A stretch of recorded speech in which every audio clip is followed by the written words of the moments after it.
El 4 de octubre de 1980, en el majestuoso Teatro de la Ópera de Sydney, el culturismo cambió para siempre, pero no de la forma en que Mike Mentzer lo había planeado. Imagina estar en la cima absoluta de tu capacidad física, poseer una densidad muscular que desafía las leyes de la anatomía y haber perfeccionado un sistema lógico que prometía revolucionar el deporte. Mike Mentzer no solo buscaba el trofeo Sandow, buscaba la validación de la razón sobre el caos. Sin embargo, cuando el nombre del ganador fue anunciado, el silencio que siguió no fue de respeto, sino de una incredulidad que se transformaría en una de las mayores heridas. Todo el análisis de este Mr. Olympia ya está en el video que te dejo en la tarjeta o en la descripción. Mike Mentzer, más allá de ser el hombre del primer 300 perfecto o el filósofo del músculo, fue un culturista que nunca pudo ganar el Mr. Olympia. Muchos lo llaman robo, otros lo llaman destino, pero la realidad es mucho más compleja y fascinante. Por eso hoy vamos a ver las 3 principales razones por las que Mike Mentzer nunca pudo ganar un Mr. Olympia, porque el físico más denso y lógico de la era dorada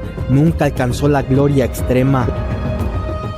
La primera razón, y quizás la más explosiva, es el desastre político y competitivo del Mr. Olympia. Mike Mentzer era el gran favorito de 1980, venía con el peso adecuado y una puntuación perfecta, solo perdiendo el título absoluto ante Frank Zane en 1979. Mentzer había pasado un año entero refinando un sistema heavy duty, llegando a Sydney con una masa muscular que hacía que el resto de los competidores parecieran bidimensionales. Y como todos sabemos, ese mismo año Arnold decidió regresar al Mr. Olympia de la manera más absurda y rara posible. Ese movimiento inesperado desestabilizó todo el ecosistema del evento. La presencia de Arnold no era la de un competidor más, era la de un hombre que había construido la industria. Mientras tanto, Mike Mentzer, con su personalidad analítica y a menudo confrontativa, no se dejó intimidar. Durante la reunión de atletas previa al show, estalló en una de las discusiones más famosas de la historia. Mike Mentzer no cayó en las trampas psicológicas de Arnold, incluso lo llegó a retar, terminando casi en una pelea a golpes. Cuando los atletas subieron al escenario, la disparidad era evidente. Arnold tenía el carisma y los brazos, pero sus piernas y su condición no eran las mejores, mientras que Mentzer era el claro favorito para llevarse el título. Mike terminó en un polémico 5º lugar. Este resultado no fue una derrota, sino un mensaje político. El sistema del Mr. Olympia premió el ideal estético clásico y la comerciabilidad de Schwarzenegger sobre el enfoque científico de Mike Mentzer. Esta es la primera razón por la que Mike Mentzer nunca pudo ganar, porque el Mr. Olympia es un evento político, de intereses y con fines de lucro, así que no siempre va a ganar el que se lo merezca,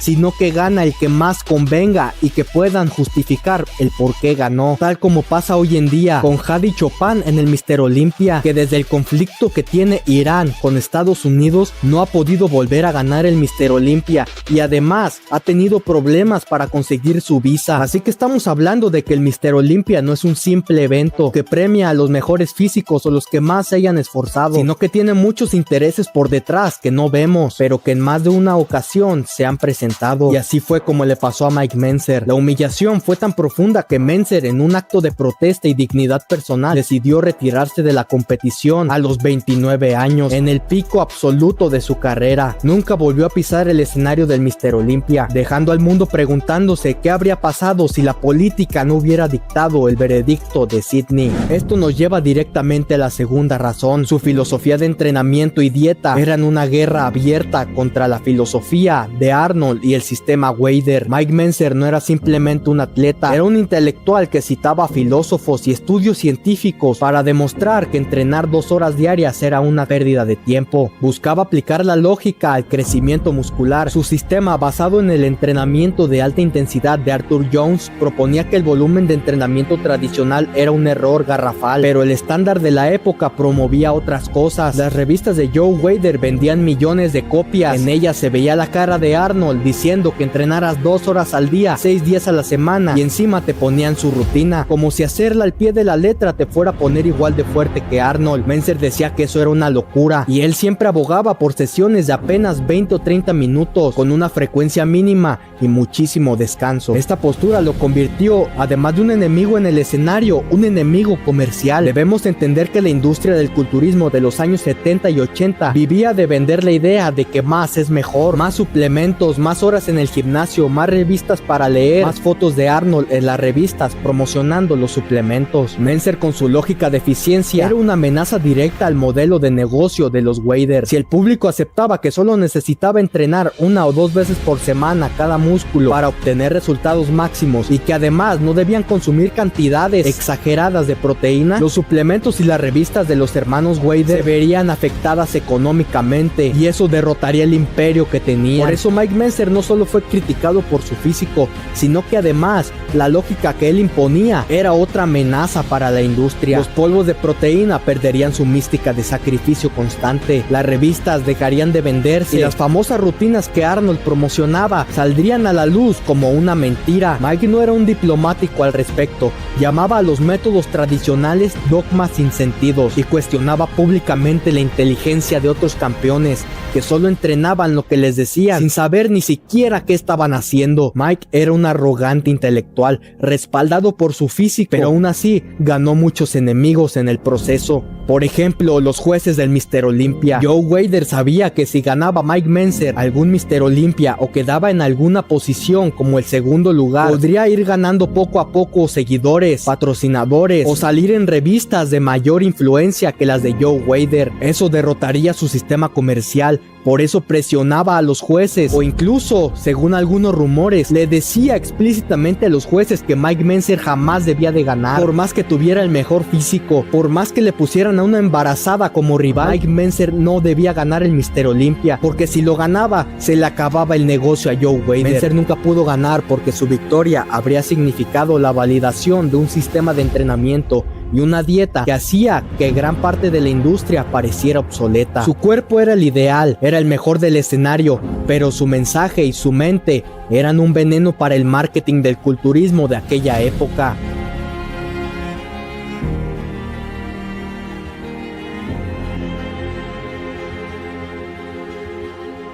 Finalmente, la tercera razón reside en la propia psicología de Mike Mentzer y su lucha interna entre la genialidad y la obsesión. Mentzer era un hombre de extremos. Su intensidad en el gimnasio era un reflejo de su intensidad mental. Tras el golpe devastador de 1980, Mike no solo se retiró del escenario, sino que se sumergió en una espiral de análisis y eventualmente en problemas de salud que mermaron su capacidad de regresar aunque hubiera querido. Mike comenzó a experimentar con niveles de intensidad mental que pocos pueden soportar. Cuando hablamos de que Mike Mentzer era un hombre que se iba a los extremos, no solo hablamos de su rutina o de su dieta, sino que la radical decisión de dejar de competir en cualquier escenario de culturismo a partir del Mr. Olympia de 1980 es otra muestra de que su mente, aunque fuera muy intelectual y buscara la verdad absoluta, también era muy radical y se iba a los extremos. ¿Por qué dejarías de competir en cualquier evento, así sea Mr. Universo, Mr. Olympia o Mr. Tepetongo, solo porque perdiste una competencia? En aquellos tiempos el Mr. Olympia ya era una competencia de honor,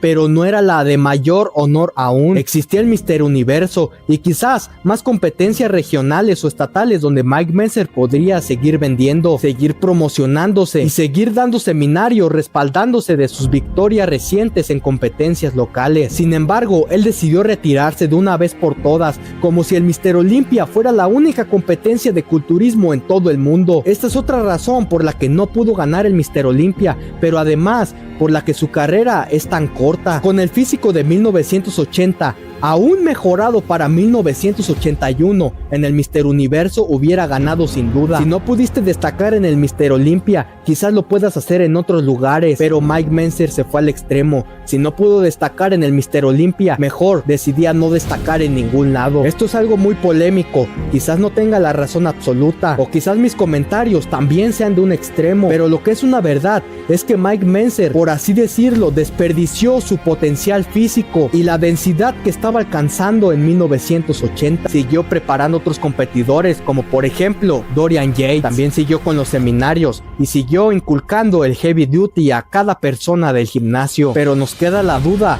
de qué hubiera pasado si Mike Mentzer hubiera seguido compitiendo. Quizás pudiera haber sido más conocido o incluso en algún Mr. Olympia después de que Arnold se haya retirado por completo de las competiciones oficialmente. Quizás en ese momento la presión política no sería tanta y ahí Mike Mentzer pudiera haber ganado un Mr. Olympia aunque sea. No hablamos de 1981, quizás en el 83, 84, quizás ahí pudiera haber ganado su Mr. Olympia, pero la historia que pasó nos deja con esa pregunta, con el qué hubiera pasado.